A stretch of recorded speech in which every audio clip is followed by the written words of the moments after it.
अगर आप भी चाहते हैं नए वीडियो एवं नए ऑडियो देखने एवं सुनने के लिए तो हमारे गोल्ड स्टूडियो चैनल को सब्सक्राइब जरूर करें एवं बेल आइकन दबाना ना भूलें।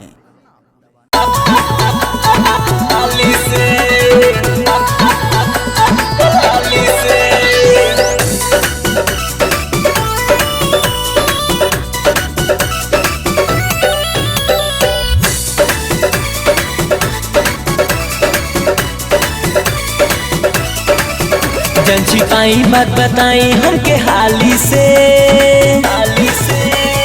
ए जी।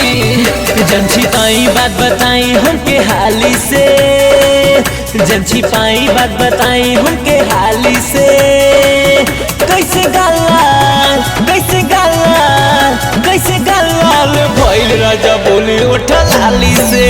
कैसे गालाल भइल राजा बोली उठा लाली से।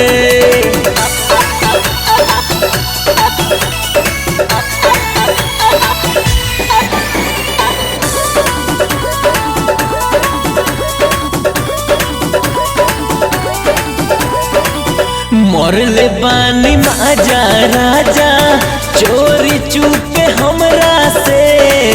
ऐनी सब करम कहके घरवा के बहरा से खत्म बारा। मरले बानी माजा राजा चोरी चुपे हमरा से। ऐनी सब करम कहके घरवा के बहरा से।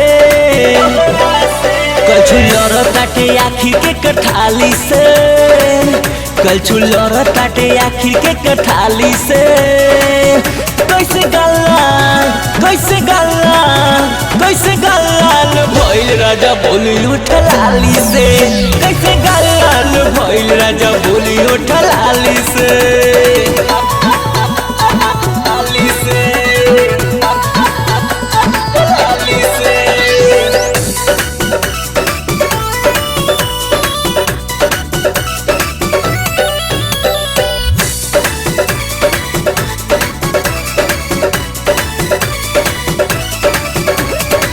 नाही ठीक कोई आरबीएस 100 दिन के सुता के।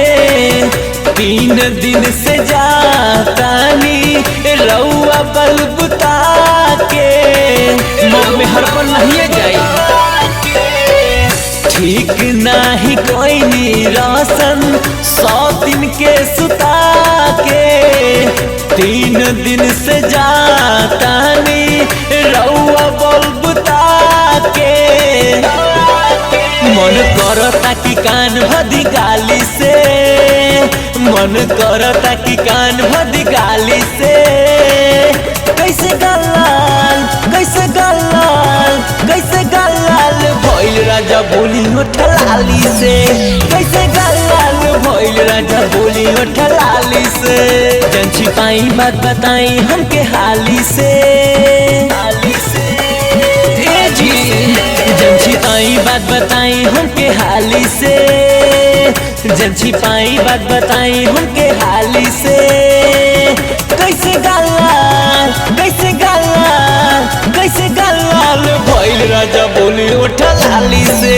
कैसे गालाल भइल राजा बोली उठा लाली से। नहीं सुधरवा।